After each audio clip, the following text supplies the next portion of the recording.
안녕하세요. 저는 부산에서 약국을 운영하는 29살 여성입니다. 오늘 청취자 여러분께 전해드릴 사연은 저의 결혼 이야기입니다. 원래 결혼은 준비할 게 참 많아서 준비하는 과정 동안 서로 싸우기도 하고 예상치 못한 변수로 마음고생하기도 하잖아요. 저는 정말 황당하게도 남편이 아닌 시모와 돈 문제로 힘든 시간을 보냈습니다. 그놈의 돈이 뭔지, 돈으로 울고 웃은 시모의 이야기를 지금부터 시작할게요. 20대 시절 남편을 만나서 오랫동안 연애를 했습니다. 그리고 어느덧 우리는 결혼을 생각할 시점이 되었어요. 그래서 서로의 집에 방문하여 인사를 드렸습니다. 남편은 외동아들이었고 아버님은 예전에 사고로 돌아가셨다고 했어요. 집에 처음 방문한 저는 예비 시모에게 인사를 드렸습니다. 그런데 시모가 저를 처음 보자마자 인사는커녕 위아래로 요리조리 살펴보더라고요. 멋쩍은 남자친구가 먼저 말문을 열었습니다. 엄마 뭐해? 인사하는데 받아주지 않고. 그래, 그래. 내가 너무 사람을 세워놨지? 예비 며느리 될 사람이라서 이것저것 좀 살펴보느라 인사가 늦었네. 어서 들어와. 정말 노골적으로 머리부터 발끝까지 살펴보는데 난감 그 자체였어요.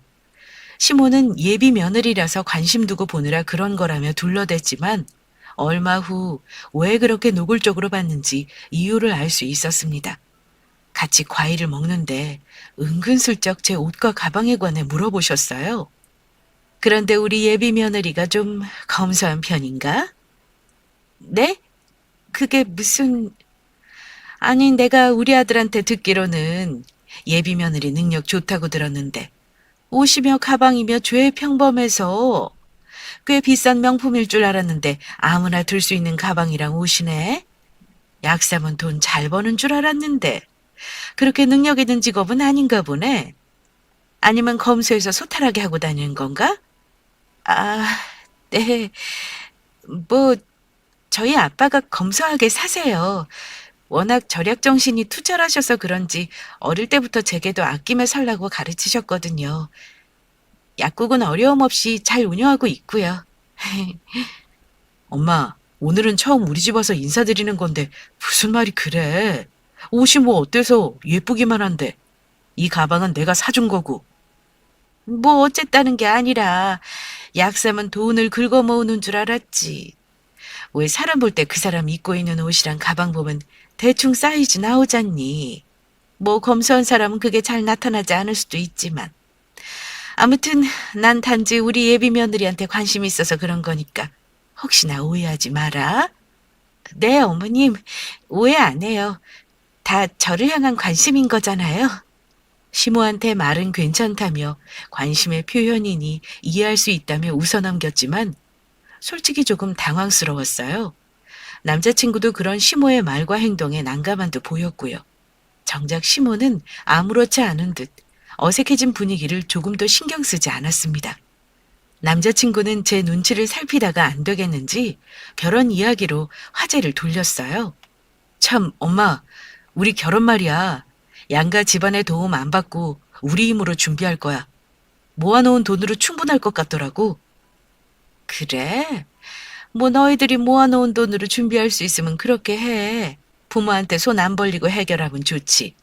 그럼 혼수는 어떻게 할 거니? 혼수도 생략해야지. 양가 집안에 도움받는 게 없으니 혼수나 뭐 예물 이런 것도 안 하려고. 뭐?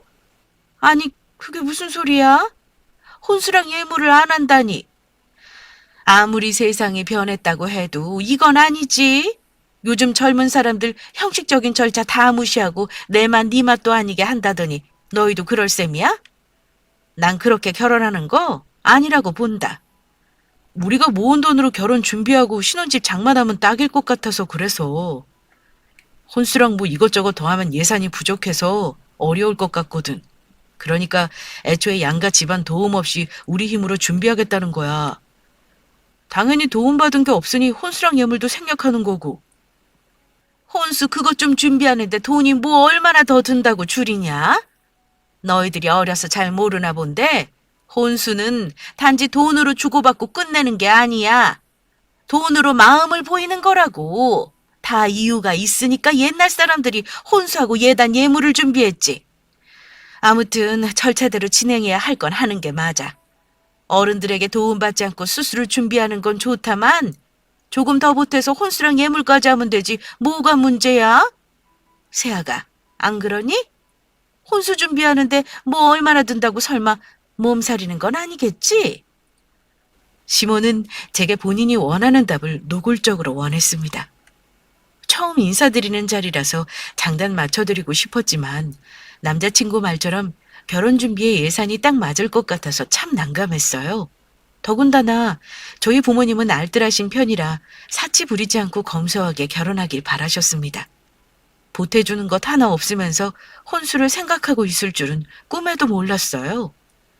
보통 이런 경우 혼수는 됐다고 하지 않나요?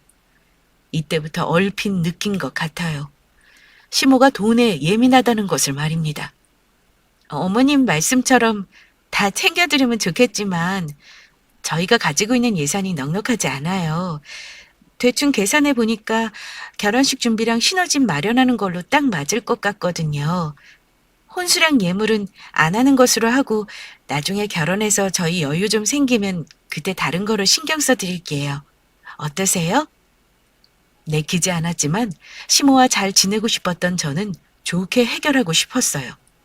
그래서 결혼한 뒤 나중에 챙겨드리겠다고 좋게 말씀드렸습니다. 그러나 시모의 마음은 달라지지 않았습니다. 결혼해서도 챙겨주는 건 당연한 거지. 내가 의지할 거저기 우리 아들밖에 더 있니? 내 말은 결혼 전에 얼마라도 보태서 혼수 준비하면 좋잖니. 내가 뭐 대단하게 준비하라는 것도 아니고 어느 정도 성의 표시는 해야지. 새아기 집에서 이야기 안 하셔? 원래 딸 시집 보낼 때 우리 딸 잘 봐달라고 이것저것 챙겨주는데 부모님도 저희랑 생각이 같으세요. 괜히 과소비할 것 없다면서 있는 돈으로 검소하게 진행하라고 하셨어요. 혼수며 예물이며 생략해도 좋다고요. 그래 엄마, 이렇게 하는 게 맞아. 결혼이 시대적으로 변하는 거지 어떻게 옛날 방식만 고집하면서 따라갈 수 있겠어? 예비 장인 장모님도 그게 좋을 것 같다고 하셨으니까 엄마도 우리 또 존중해줘. 그건 너희 생각이고. 이 집 어른인 내가 그렇게 하는 게 좋다는데 너희 왜 그렇게 고집 피우니? 내가 나 좋자고 이래? 절차가 왜 있겠어? 다 이어온 전통인 건데 무시하면 쓰겠냐고. 하여간 난 혼수랑 예물 형식적으로 해야겠다. 그거 돈 조금 더 신경 쓰면 되는 걸 가지고 무리 되는 일이냐 그리 말해야겠어? 시몬은 막무가내였습니다. 남자친구와 제 말은 씨알도 안 먹혔어요. 계속해서 혼수를 고집했습니다. 나중에는 목소리가 커지며 심술 부리시길래 우선 알겠다고 말씀드리고 집으로 돌아왔습니다. 남자친구는 다시 이야기해 볼 테니 신경 쓰지 말라고 말했지만 어떻게 신경 안 쓸 수 있나요? 남자친구 집에서 있었던 일을 부모님께 말씀드렸더니 엄마는 작게라도 성의 표시하는 게 좋을 것 같다고 하셨습니다. 나도 그러고 싶지만 우리 예산이 넉넉한 것도 아니고 준비하다 보면 계속 돈 들어갈 텐데 어느 정도 성의 표시해야 하는지도 모르겠어. 우선 결혼 준비에 얼마나 드는지 정확히 알아보고 남은 돈으로 간소화해서 혼수 비용으로 드려야지 뭐. 그렇게라도 하면 이해하실 거야. 아니면 엄마랑 아빠가 좀 도와줄까? 아니야, 됐어. 양쪽 집안의 도움 안 받기로 했는데 엄마랑 아빠가 도와주면 말이 달라지지. 엄마 말대로 남자친구를 한번 조율해 볼게. 큰 금액은 아니겠지만 남은 돈으로 혼수 마련해야지 뭐. 그래도 혹시 모르니까 어려울 것 같으면 말해. 아니야. 부모님께 도움 안 받기로 했잖아. 내가 알아서 해볼게. 양쪽 부모님께 도움받지 않기로 한 이상 우리 힘으로 다 해결하고 싶었어요. 더군다나 부모님께 혼수 비용 도움받지 않으면 공평하지 않잖아요. 저는 남자친구와 결혼 준비에 들어가는 비용과 신혼집 마련에 필요한 비용을 제하고 얼마나 남는지 대략 계산해 봤습니다. 그랬더니 800만 원 정도가 남더라고요. 이 돈으로 혼수 마련하면 되겠다 싶었고 남자친구가 이 사실을 예비 시모에게 말했습니다. 그랬더니 다음날 예비 시모에게서 전화가 걸려왔어요. 세아가, 나다. 아들한테 들었어. 한 800만 원 정도 남는다고? 네, 어머니. 그 돈으로 혼수 준비하면 될 것 같아요. 생각하시는 혼수 품목 있으세요? 저도 몇 가지 생각해 봤는데 친지분들께는 이불 세트로 하면 좋을 것 같아요. 아이고, 뭐하러 친척들까지 다 챙겨? 안 그래도 결혼 준비한다고 바쁜데 그럴 정신이 어디 있니? 이것저것 또 알아보고 사야 할 텐데 얼마나 힘들어. 그러지 말고 그냥 현금으로 주면 될 것 같구나. 사촌들은 내가 알아서 챙겨줄 테니 걱정 말고. 현금으로요? 그래. 또 돈 맞춰서 혼수 준비하려면 번거롭잖니? 시간도 걸리고. 그냥 깔끔하게 현금으로 주는 게 훨씬 좋지 않겠어? 네, 뭐, 어머님 생각이 그러시면 알겠어요. 오빠 편으로 혼수금 보내드릴게요. 결혼할 때 혼수 비용을 돈으로 해결했다고 듣긴 했지만 형식이며 절차 운운하시는 어머니께서 현금으로 달라고 하시니 조금 주춤했어요. 하지만 말씀 듣고 보니 오히려 저는 좋았습니다. 이것저것 찾아보면서 고민하지 않아도 되니까요. 남자친구 편으로 예단을 합쳐서 현금으로 혼수 비용을 전했고 며칠 후 예비 시모에게서 또 연락이 왔습니다. 나다. 아들한테 혼수금 잘 받았다. 참, 그리고 예물 문제 말이다. 내가 직접 데리고 가서 사주면 좋겠지만 너희들 준비한다고 바쁠 텐데 번거로울 것 같아서 계좌로 예물비 보낼 테니 좀 알려주고 너희들끼리 알아서 마음에 드는 디자인으로 반지를 하든 목걸이를 하든 하고 싶은 거 마련하렴. 시모는 예물 살 돈을 계좌로 보내줄 테니 저랑 남자친구가 알아서 마음에 드는 것으로 사라고 하셨습니다. 저는 알겠다며 계좌를 알려드렸어요. 그리고 시간이 지나서 통장을 확인하는데 순간 제 눈을 의심했습니다. 뭐야? 100만 원? 이게 다야? 통장에는 딱 100만 원만 덩그라니 찍혀 있었습니다. 저는 뭔가 잘못된 거로 생각했어요. 시모가 잘못 입금하지 않은 이상 겨우 100만 원만 보냈을 리 없다고 생각했습니다. 그래서 바로 시모에게 전화해서 확인하고자 했어요. 어머니, 보내주신 예물 금액 확인해 봤는데 100만 원 보내주신 거 맞나요? 그래. 100만 원 맞는데 왜 그러니? 뭐 잘못됐니? 아니, 그게 아니고 금액이 생각했던 것보다 작아서요. 저는 어머니께서 잘못 보내신 줄 알고 확인차 전화한 거였어요. 어머, 얘 봐라. 작기는 뭐가 작니? 100만 원이 남의 집 개 이름도 아니고 작다니? 세학이 그렇게 안 받는데 100만 원을 아주 푼돈으로 보는구나. 어머니, 푼돈으로 보는 게 아니라요. 제 말은 예물로 마련하기에는 금액이 작은 게 아닌가 싶어서요. 제가 드린 예단 겸 혼수비는 800만 원 정도 되잖아요. 그거에 비하면 금액이 너무 적어서. 그래서 너 지금 그게 불만이라 이거야? 그렇게 안 받는데 이것 따지고 저것 따지고 아주 피곤하게도 사는구나. 너 그리고 시집 오는 처지에서 혼수 비용 그 정도 해오는 게 많다고 생각하니? 솔직히 말하면 다른 집 며느리보다 작아도 한참 작아. 내 친구 며느리들은 혼수를 어마어마하게 해왔어. 가방이며 모피며 대단하더라. 내가 너한테 뭐 가방이랑 모피 해오라든? 너희 결혼할 때 돈 많이 드니까 난 배려해주려고 적당히 받은 거야. 그것도 모르고 이렇게 따지고 두니? 거기다 우리 집안 사촌들 수가 몇인데 그 정도는 기본이지. 뭐 나 좋아지라고 혼수 마련해 오래? 다 친지들한테 결혼 앞두고 마음 담아서 드리는 건데 그렇게 말하면 안 되지. 그리고 예물 비용이 얼마 주라고 정해져 있니? 100만 원으로 반지며 목걸이며 충분히 살 수 있는데 뭐가 모자란다는 거야? 예비 시모의 말을 듣고 말문이 턱 막혔습니다. 이렇게 생각할 줄은 생각도 못했어요. 솔직히 제 생각으로는 이해되지 않은 금액이었습니다. 그렇다고 계속 이야기해봤자 통할 것 같은 분위기가 아니었어요. 저는 우선 알겠다고 하고 예비 시모와 전화를 끊었습니다. 그리고 이 사실을 남자친구에게 이야기했죠. 그랬더니 남자친구 역시 저와 같은 반응이었습니다. 엄마가 100만 원만 보냈다고? 그렇다니까. 난 잘못 보내신 줄 알고 전화해서 여쭤봤는데 그렇게 말씀하시니까 더는 대화가 의미 없을 것 같더라고. 내가 잘못 생각하는 건가 싶어서 자기한테 말하는 건데 100만 원만 받는 게 맞는 건지 모르겠어. 내가 생각해도 그건 아닌 것 같아. 솔직히 우리 집 사촌들 그렇게 많지도 않고 엄마가 좀 과하게 생각하신 것 같네. 내가 잘 말씀드릴게. 우선 자기는 엄마한테 연락하지 말고 기다려줘. 내가 해결할게. 전화를 끊은 남자친구는 자신이 해결하겠다며 걱정하지 말라고 했습니다. 그리고 그날 저녁 퇴근한 남자친구는 집에서 예비 시모와 이 문제에 관해서 이야기했죠. 다음날 남자친구는 깊은 한숨을 몰아쉬며 제게 어떻게 해결되었는지 말해주었습니다. 자기 말처럼 우리 엄마 생각이 참 확고하네. 아무리 생각해도 도무지 받아들이지 않으셔.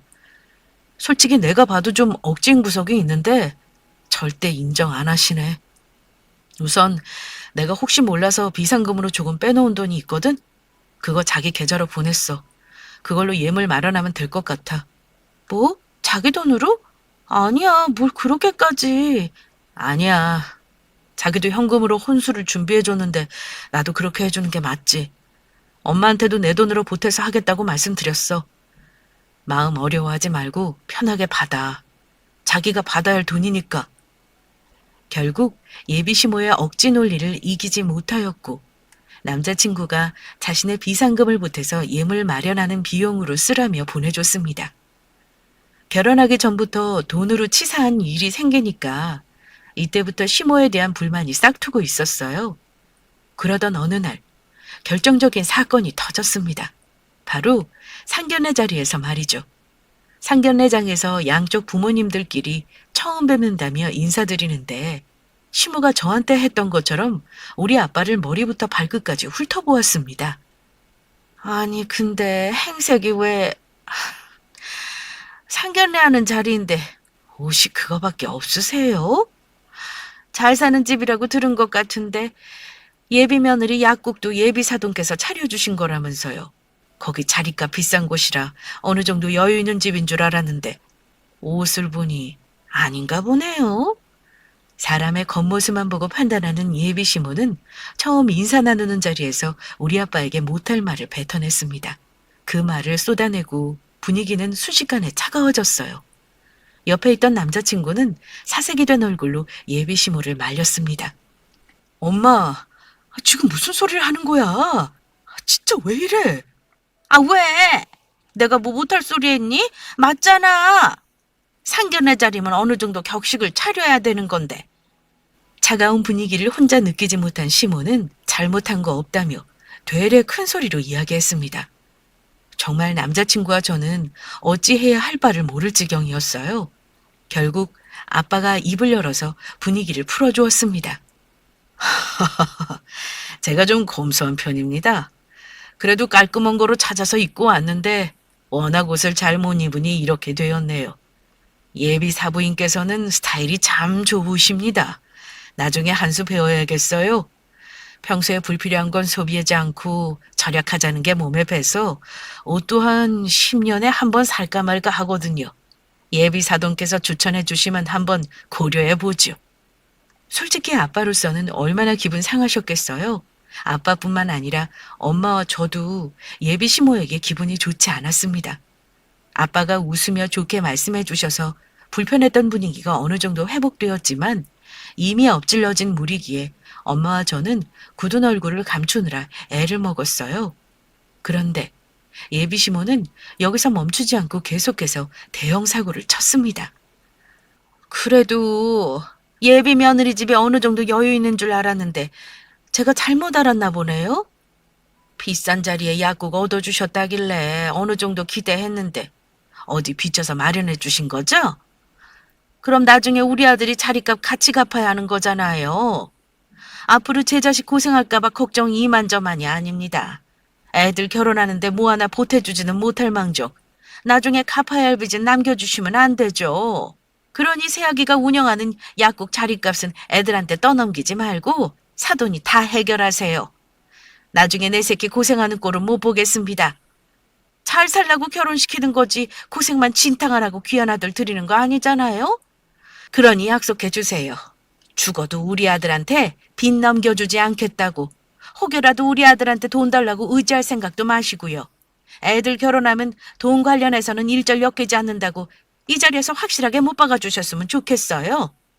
아까보다 더 차가운 공기가 상견례장을 덮었습니다.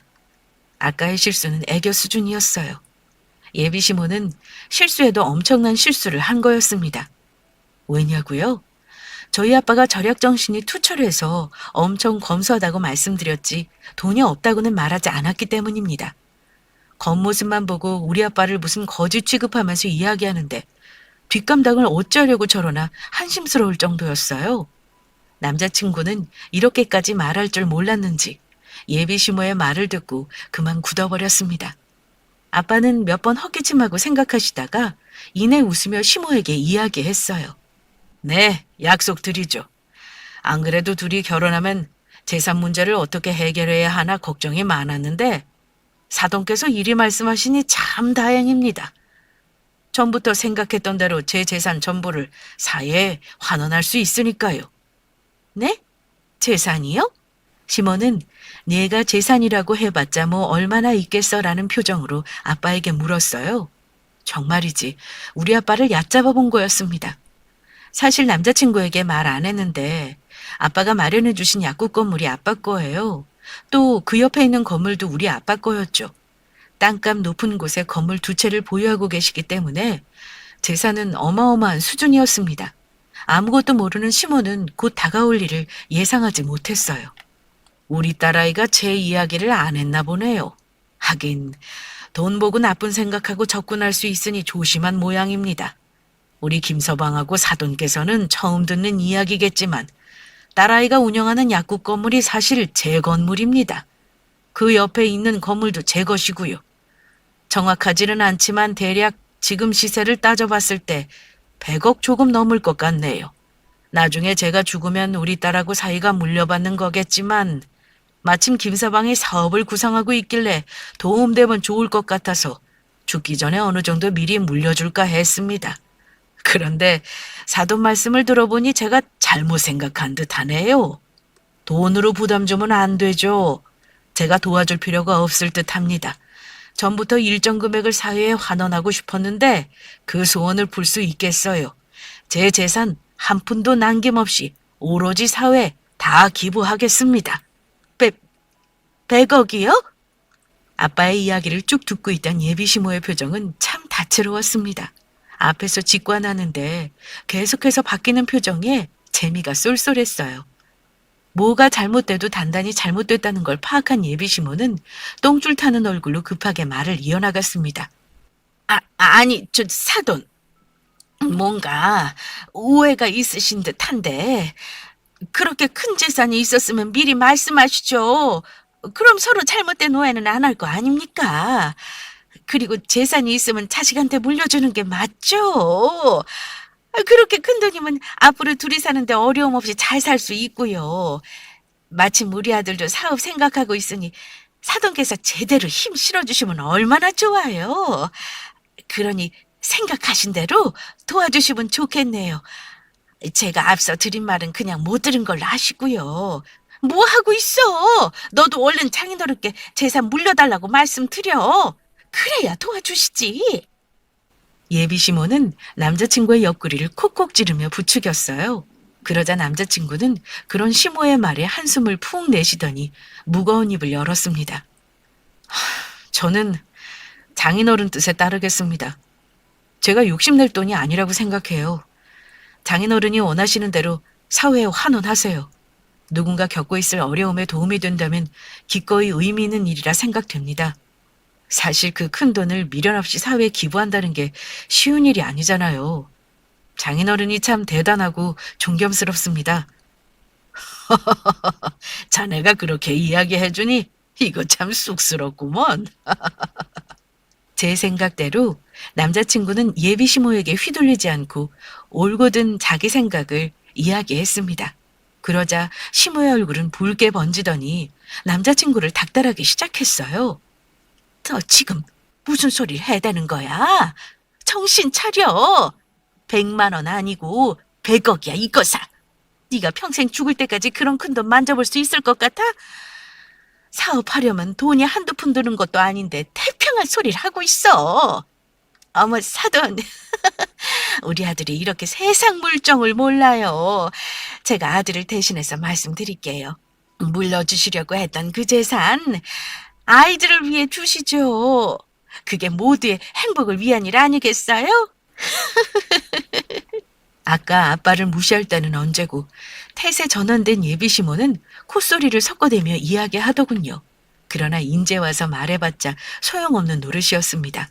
이미 우리 가족은 예비시모에게 얄짤 없었어요. 아까 예비사돈께서 말씀하시지 않으셨습니까? 돈과 관련되어 일절 엮이지 말라고요. 전 그 약속 지킬 생각입니다. 그러니 사돈도 제 뜻을 존중해 주시죠. 그래, 엄마. 장인어른 결정이시니까 그 문제는 그만 말해. 나랑 여자친구는 장인어른 뜻에 찬성하니까. 찬성은 무슨 얼어 죽을 놈의 찬성이야. 너 지금 100억이란 소리를 듣고도 그런 말이 나와? 엄마 진정해. 여기서 이렇게 소리 높이면 어떡해. 그리고 장인어른 돈인데 엄마가 참견할 권리는 없잖아. 우리가 괜찮다는데 엄마가 왜 난리야? 네가 존중이니 뭐니 쓸데없는 소리를 하니까 그렇지. 자식이 잘못된 길로 가는 걸 가만히 볼 부모가 어디 있어? 저 사돈, 아까 제가 그렇게 말한 거는 오해의 소지가 있었던 거잖아요. 사돈이 그렇게 큰 재산을 숨기고 있을 줄 누가 알았겠어요? 어찌 보면 우리가 속은 거나 마찬가지죠? 솔직히 그 정도 재산 되면 자식 앞길을 먼저 생각해야 하는 거 아닙니까? 부모 마음 다 똑같잖아요. 그저 내 새끼 잘되기만을 바라며 뭐라도 더 챙겨주고 해주고 싶어 하잖아요. 그러니 사회에 기부하신다는 건 다시 한번 생각해 보시죠. 먼 미래까지 잘 생각해서 결정해 주셨으면 좋겠어요. 글쎄요. 더 생각한다고 제 결정에 큰 변화는 없겠지만 우선 사부인 말대로 다시 고려해 보겠습니다. 아이고, 네네. 역시 사돈은 마음도 참 너그러우세요. 그럼 좋은 답변 기대하고 있겠습니다. 떡 줄 사람은 생각도 안 하는데 혼자 김치국을 항아리째 마시는 시모였어요. 아빠가 형식으로 생각해 본다고 말씀하신 거지 한번 결정하신 건 절대 굽히지 않는 분이셨습니다. 이날은 이렇게 상견례를 마쳤어요. 집에 돌아온 엄마는 뭐 그런 사람이 다 있냐며 한 소리 하셨고 아빠는 그저 침묵만 일관하시다가 결국 제 생각대로 재산을 사회에 환원하신다고 했습니다. 그 소리를 남자친구에게 말했고 전에 들은 시모는 노발대발하며 제게 전화해서 난리를 쳤어요. 너 대체 뭐 하는 거야? 옆에서 살살 꼬셔서 재산 물려주게끔 노력해야지. 사회의 환원이라니? 그 큰 돈을 누구 좋아하라고 몽땅 기부하냔 말이야. 아들놈도 말리지 않고 가만히 있는 통에 미치고 팔짝 뛰겠구먼. 너까지 똑같이 이러면 어째? 얼른 아빠한테 우는 소리라도 해서 좀 말려봐야지. 어머니, 제가 상견례장에서 말씀 못 드렸는데 저랑 남자친구는 아빠 재산에 미련 없어요. 사회에 기부하셔도 아쉬울 거 하나 없고요. 애초에 우리 돈이 아닌 부모님 돈인데 저희가 내놓으라 말할 권리 없다고 생각해요. 저희에게 물려주시든 사회에 다 환원하시든 저희는 아빠 뜻을 존중하고 따를 거예요. 그러니 어머니께서도 저희 아빠 뜻 따라주세요. 이렇게 강요하시는 거 솔직히 기분 좋지 않아요. 한 명이 생각을 잘못하면 나머지라도 제대로 현실을 보고 생각해야지. 둘 다 똑같이 그러면 어떡하니? 100억이 쉬운 돈도 아니고 그 돈이면 평생 여유롭게 잘 먹고 잘 살 수 있을 텐데 왜 사서 고생을 하는 거야 대체? 안 되겠다. 너희가 이 모양이니 나라도 나서야지. 내가 찾아가서 사돈 앞에 무릎이라도 꿇고 말려보마. 내가 이렇게까지 하면 다시 생각해 주시겠지. 어머니, 그만 좀 하세요. 아빠 한번 결정 내린 거 절대 안 바꾸세요. 이미 그렇게 하기로 결정하셨는데 왜 자꾸 그러세요? 남자친구 말처럼 저희가 괜찮다잖아요. 그럼 된 거 아닌가요? 더 이상 이 이야기는 그만하셨으면 좋겠어요. 죄송하지만 먼저 끊겠습니다. 당장 우리 집으로 쫓아와서 정말 아빠에게 무릎이라도 꿇을 듯이 말하니까 순간 소름이 싹 돋았어요. 예비 시모라면 충분히 가능한 사람이었습니다. 황급히 말을 마무리하고 그냥 먼저 전화를 끊어버렸어요. 그리고 남자친구에게 이 사실을 전했더니 남자친구 역시 본인 엄마라면 그럴 사람이라면서 그러지 못하게 단단히 말씀드리고 빨리 체념할 수 있도록 방도를 찾아본다고 했습니다. 그날 이후 하루에도 몇 번씩 예비 시모에게 전화가 걸려왔어요. 일도 잘 못할 정도로 전화에 문자에 사람을 들들 볶았습니다. 계속해서 아빠를 다시 설득해보라며 저를 괴롭혔어요. 이런 난리통에 지친 저는 하는 수 없이 시모의 번호를 차단할 수밖에 없었습니다. 그러자 저랑 연락이 안 돼서 답답했는지 어느 날 저녁 시모가 집으로 쳐들어왔어요. 그리고 다짜고짜 우리 아빠 앞에 무릎을 꿇고 애원하기 시작했습니다. 사돈, 제가 이렇게 빌게요. 제발 저를 봐서라도 사회에 환원한 거 다시 한번 생각해 봐 주세요. 아이들은 지금 생각을 잘못하고 있어요. 아직 어려서 그런지 세상 물정을 이렇게나 몰라요. 그러니 제가 이렇게 간절하게 부탁드릴게요. 부디 생각 바꿔주시고 우리 아들에게 그 재산 물려주시면 안 될까요? 예전부터 절약하면서 사느라 누릴 거 다 못 누리고 힘들게 사셨다면서요. 그렇게 고생고생해서 모은 돈으로 이렇게 큰 돈 불려놓으셨는데 그냥 허망하게 기부하실 거예요? 정말? 피땀 피눈물 흘려서 모은 돈인데 이왕이면 의미 있게 아이들을 위해서 쓰는 게 낫죠. 나중에 아이들이 애라도 낳아봐요. 그럼 손자한테도 해줄 수 있는 거 다 해주고 얼마나 좋겠냐고요. 사회에 큰돈 기부하고 인정받는 것도 좋지만 뭐니 뭐니 해도 가족에게 인정받는 것만큼 좋은 게 있을까요? 제발 생각 좀 바꿔주세요, 사돈.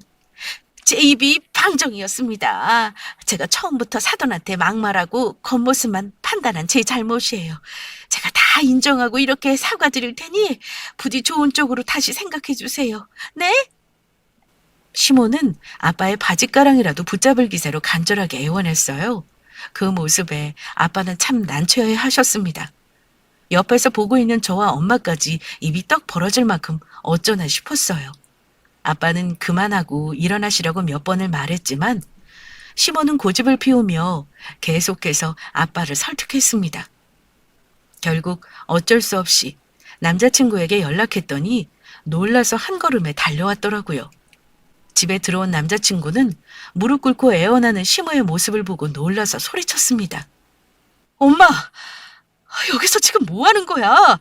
얼른 일어나! 남자친구가 황급히 시모를 말렸지만 시모는 눈 하나 깜짝하지 않고 계속해서 아빠에게 애원했습니다.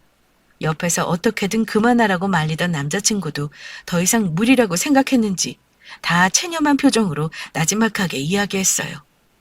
이미 사회에 다 환원하셨으니까 그만하고 일어나.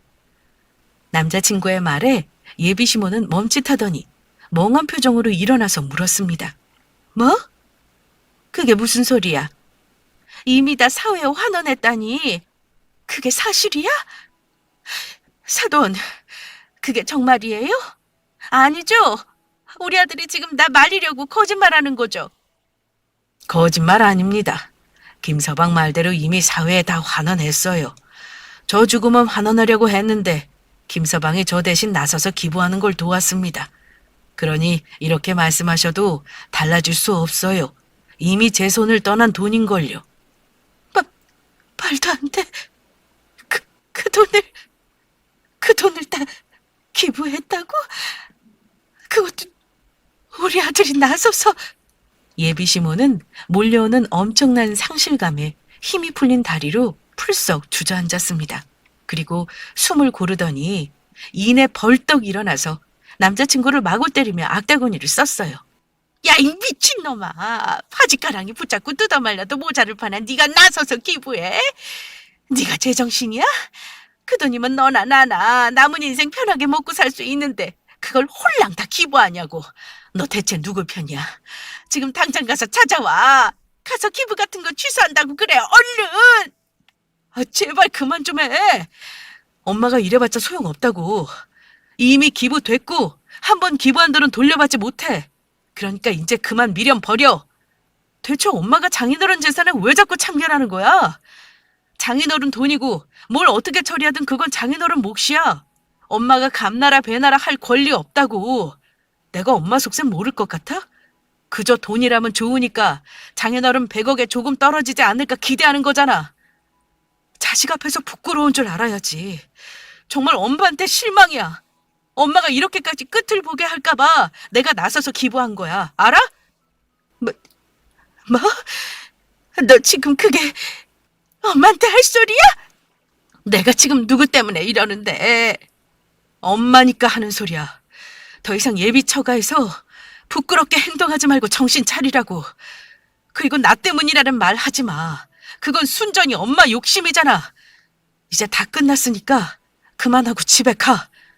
남자친구는 부모님께 죄송하다며 인사한 뒤 있는 힘껏 예비 시모를 끌고 집으로 갔습니다. 시모는 끌려가면서도 뭐가 그렇게 억울하고 서러운지 애처럼 엉엉 울더라고요. 그렇게 한바탕 난리가 난 후 우리 집은 참 심란하더라고요. 그리고 저도 몰랐던 사회 환원에 대해서 아빠에게 물어봤습니다. 정말 남자친구가 나서서 기부했는지를요. 그래, 기부했어. 어느 날 김서방이 미루지 말고 기부하는 게 좋을 것 같다면서 나 대신 기부처도 다 알아보고 도와줬다. 아마도 이럴까봐 미리 손 써두고 싶었던 거지. 김서방이 참 지혜롭게 생각 잘한 거야. 그리고 혹시나 해서 말하는 건데 아빠 재산 다 기부해서 서운한 건 아니지? 서운하기는 그 돈은 아빠 돈인데 내가 서운하고 말고 할 게 뭐 있어? 그리고 그 돈 없어도 나랑 남자친구랑 같이 먹고 사는데 지장 없어. 우리 힘으로 충분히 잘 살 수 있으니까 괜찮아. 애초에 내 돈 아니라고 생각해서 큰 미련도 없었고. 그렇게 생각해주니 고맙구나. 그래도 자식은 자식이지. 아빠 뜻은 정말 한 톨 남김없이 다 기부하고 싶었는데 이 집이랑 네 약국만큼은 다 네 명의로 돌려놨다. 이게 아빠가 우리 딸한테 줄 수 있는 전부구나. 아빠는 예비 시모와 남편 몰래 집 명의와 약국을 제 명의로 돌려주셨습니다. 건물은 다 처분해도 제 약국 자리만큼은 든든하게 지켜주셨어요. 저는 아빠에게 참 감사했습니다. 그리고 아빠는 나중에 김서방에게 말해도 예비 시모에게는 절대로 말하지 말라고 하셨어요. 돈을 밝히는 사람이라면 분명 욕심낼 거라면서요. 그렇게 예비 시모는 한동안 식음을 전폐하며 하루하루를 보냈습니다. 나중에 체념했는지 전처럼 밥도 잘 드시고 지내셨고요. 다만 문득문득 100억 소리를 하며 한탄하셨습니다. 그러거나 말거나 우리들은 예정대로 결혼했고 친정 부모님께 10원 한 장도 받지 않았습니다. 온전히 우리 힘으로 가정을 이루었어요. 지금처럼 앞으로도 우리 힘으로 열심히 살아보려 합니다. 우리 둘이 함께라면 어떤 시련과 고난도 씩씩하게 잘 헤쳐나갈 수 있으리라 생각해요. 솔직히 한편으로는 100억이 내게 주어진다면 어떨까? 욕심 같기도 했지만 시모의 모습을 보면서 정신 차렸습니다. 돈 앞에서 사람은 참 나약하잖아요. 나중에 100억으로 남편과 사이라도 틀어질까봐 덜컥 겁나더라고요. 애초에 제 것이 아닌 건 탐내지 않아야 한다고 깨우쳤습니다. 딱 본인 그릇에 맞게 사는 것이 인생의 정답 같아요. 그럼 지금까지 저의 긴 사연 들어주셔서 감사합니다.